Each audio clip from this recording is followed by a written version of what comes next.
Say you can get it when you need it.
What is up, you guys?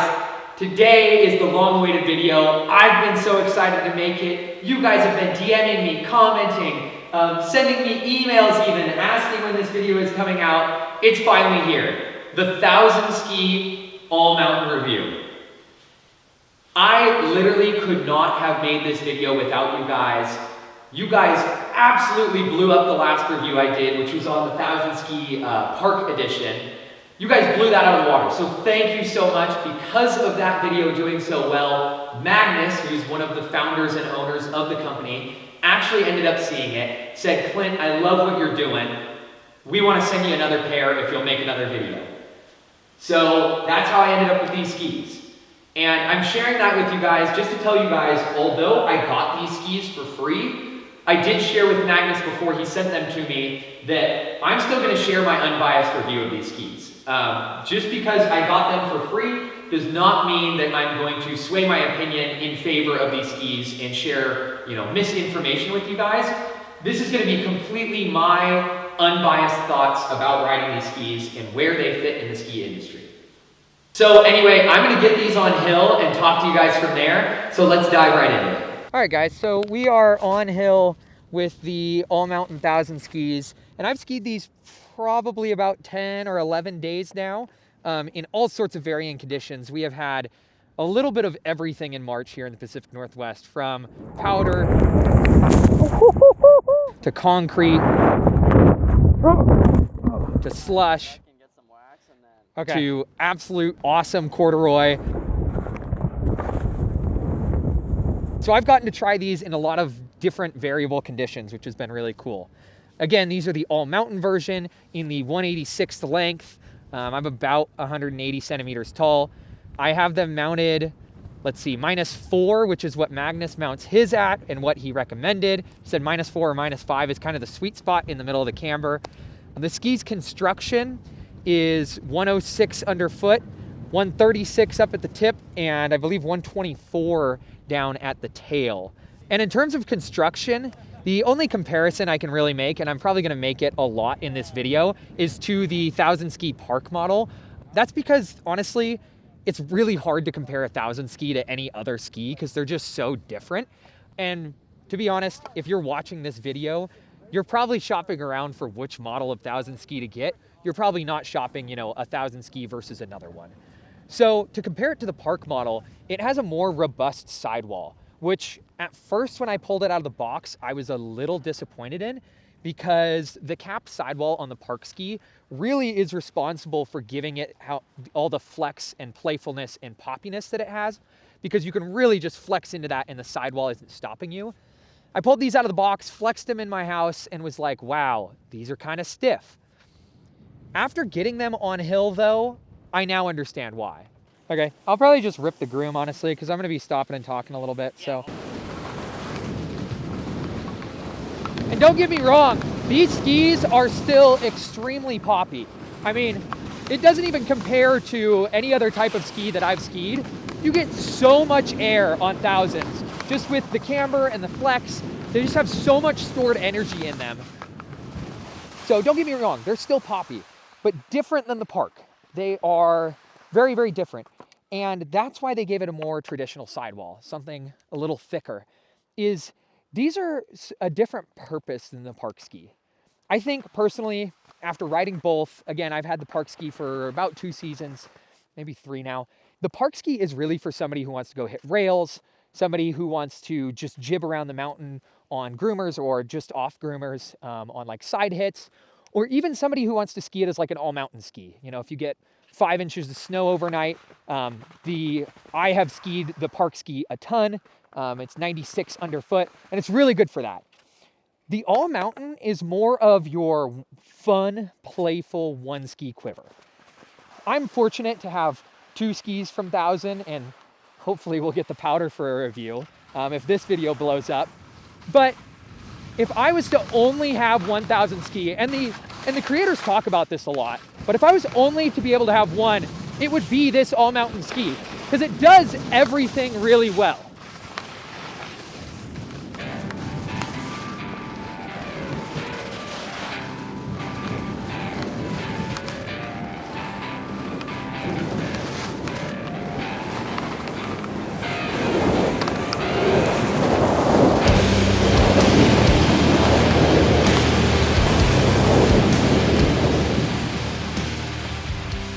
Now again, I have skied this ski in powder, I've skied it in slush like this, I have skied it in cascade concrete, which is what we call the snow over here in the Pacific Northwest when it comes in at like right above freezing. And so it's still kind of snow, but it's pretty wet and mixed with rain, and it's just that heavy, heavy stuff.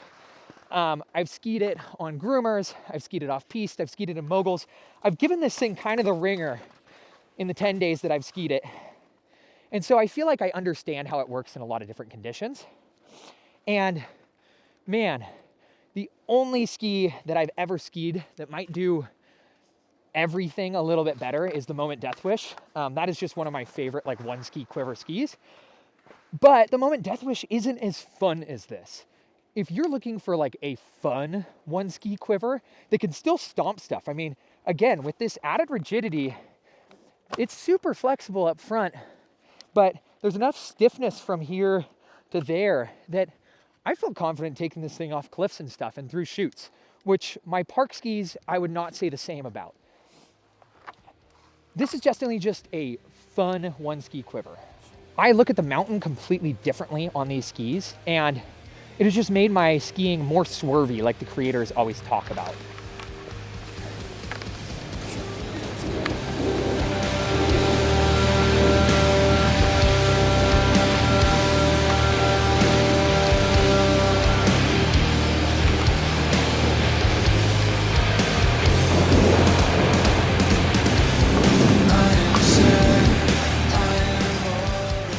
And honestly, of all the conditions I've ridden this ski in, the only reason I say that the Moment Death Wish might be a little better all-rounder in terms of one ski quiver is because these skis just had a little bit of a hard time in that cascade concrete. That kind of wet, heavy snow that kind of grabs you and wants to pull you left or right. And so I think that might be the only one downside I would mention of this ski is I think they made the durability a lot better. That was what I mentioned about downside in the Park ski video. I think that sidewall really, really helps. The only chip I really have after 10 days of skiing is when I crashed on a backflip the other day and my ski rolled up my leg, rolled and hit everything. Besides the point, these skis feel much more durable. I think the one problem with them, again, is that kind of cascade concrete snow.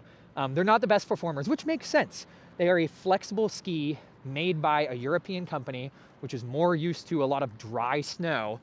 And so they're not gonna be the hardest charger ski that likes to punch through stuff. For that, you'd want something with maybe metal inside or something just super, super stiff, right? And so I'm not mad that these skis don't perform well in that, but I feel like as part of the review, I have to warn you guys against that in case you do live in the Pacific Northwest and you're thinking about making this your one ski quiver. It's worth having another stiffer ski for those days when you want to just go crud bust and you want to just blow through the wet, wet snow we get here in the Pacific Northwest.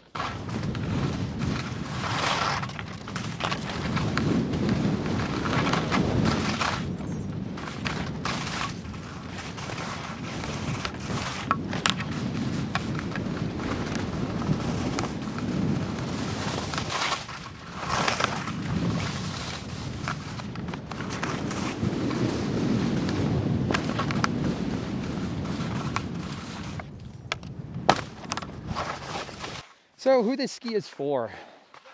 If you like straight lining couloirs and taking big cliffs and going straight really fast, honestly, you could do it on this ski, but this probably isn't the best ski possible for stuff like that. This ski is made exclusively for having fun and finding new ways to look at the mountain, new things to jib off of, new reasons to have fun while you're skiing. So, final thoughts on this ski.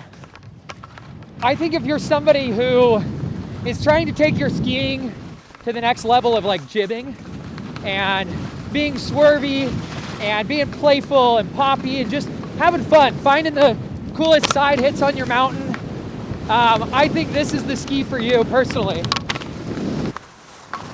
And I understand that it's an expensive gamble to take because, at least for most of us North American people, there's not really a lot of demo opportunities unless you live in Colorado.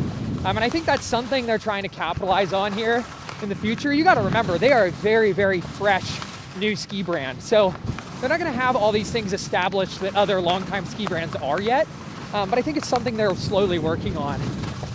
And so it's a bit of a gamble, you know, buying a ski like this and not being able to ride it first. Especially with the price. They are definitely more expensive than most other skis. But coming from somebody that has ridden 2 pairs of them now and has absolutely fallen in love, I can guarantee that it's the best gamble you'll ever take.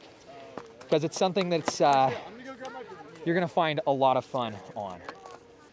So as per usual, guys, thanks for watching.